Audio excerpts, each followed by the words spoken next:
Pengertian wawasan Nusantara. Secara bahasa, istilah wawasan berasal dari kata wawas yang berarti pandangan, tinjauan, atau penglihatan indrawi. Sedangkan istilah Nusantara berasal dari kata nusa yang artinya pulau dan antara yang artinya menunjukkan letak antara dua unsur. Secara umum, pengertian wawasan Nusantara adalah cara pandang yang dimiliki oleh bangsa Indonesia terhadap diri sendiri dan lingkungan dengan mengedepankan persatuan dan kesatuan wilayah dalam penyelenggaraan kehidupan bermasyarakat, berbangsa, dan bernegara.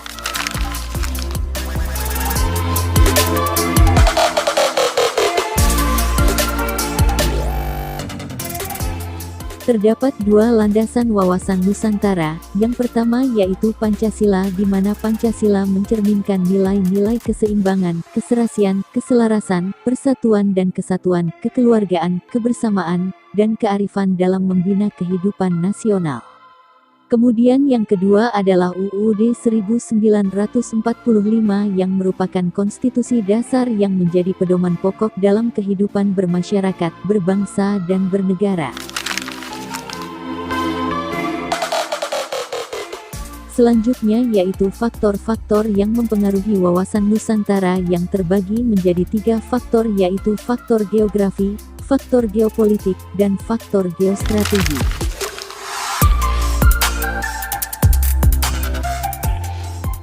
Yang pertama yaitu faktor geografi. Dalam faktor geografi, terdapat 3 aspek yang tentang wawasan Nusantara yang dapat dipelajari, yaitu Kepulauan Indonesia, konsep laut, dan karakteristik wilayah Nusantara.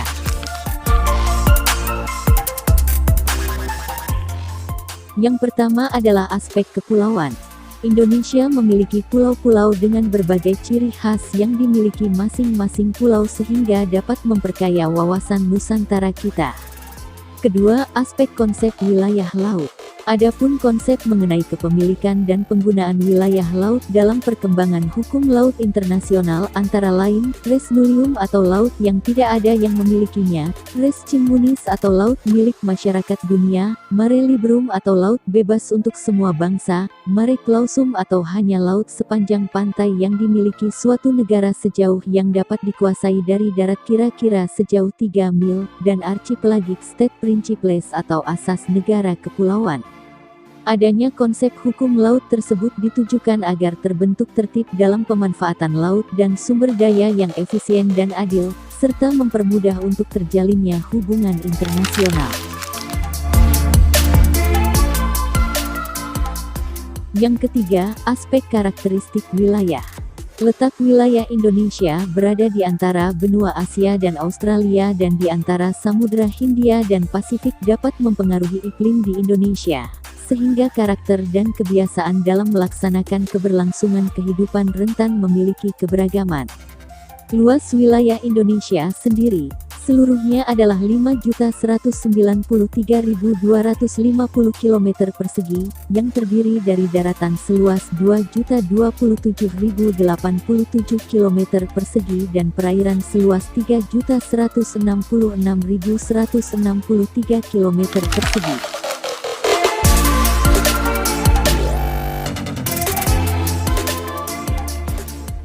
Selanjutnya yaitu faktor kedua, faktor geopolitik.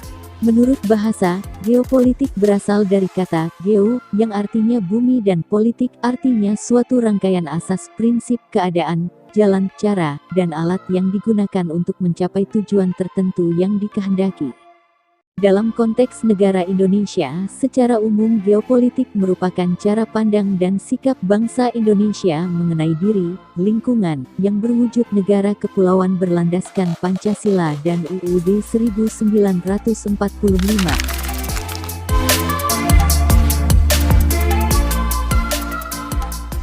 Terkait dengan geopolitik terdapat berbagai ajaran dari para ahli, antara lain ajaran Friedrich Ratzel. Pada abad ke-19, Friedrich Ratzel merumuskan ilmu bumi politik sebagai hasil penelitiannya yang ilmiah dan universal. Kemudian, ajaran Sir Halford Mackinder. Ajaran ini pada dasarnya menganut konsep kekuatan, dan mencetuskan wawasan benua, yaitu konsep kekuatan di darat.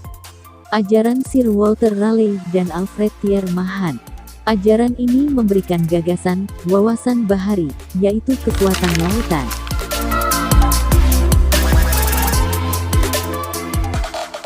Kemudian, ajaran Wemitel A. Savesky, Giolio, dan John Frederick Charles Fuller, yang melahirkan teori, wawasan dirgantara, yaitu konsep kekuatan di udara.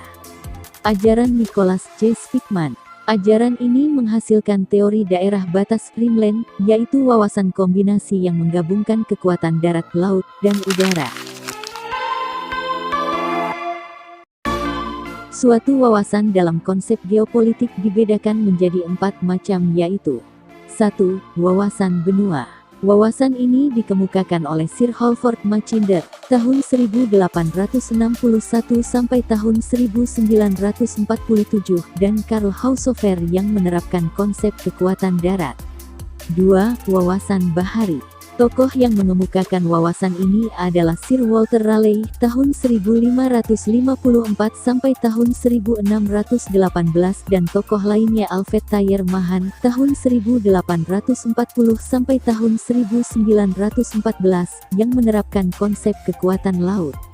3. Wawasan dirgantara. Wawasan ini berdasarkan konsep kekuatan di udara yang dikemukakan oleh Giulio Docet tahun 1869 sampai tahun 1930, J.F. Charles Fuller tahun 1878, William Billy Mitchell tahun 1877 sampai tahun 1946, A. Savesky tahun 1894. 4. Wawasan kombinasi. Menurut Nicholas J. Speakman tahun 1893 sampai tahun 1943 merupakan wawasan kombinasi integrasi ketiga wawasan, yaitu wawasan benua, wawasan bahasi dan wawasan dirgantara yang mencakup pula teori daerah batas Greenland.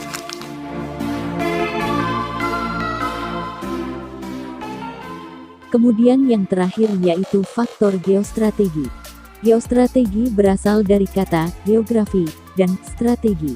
Geografi merujuk kepada ruang hidup nasional, wadah atau tempat hidupnya bangsa dan negara Indonesia. Strategi dapat diartikan sebagai seni serta ilmu yang menggunakan sumber daya bangsa untuk melakukan kebijaksanaan tertentu dalam keadaan perang dan damai. Geostrategi merupakan suatu strategi dalam memanfaatkan keadaan geografi negara Indonesia untuk menentukan kebijakan tujuan dan sarana guna mewujudkan cita-cita proklamasi dan tujuan nasional bangsa Indonesia.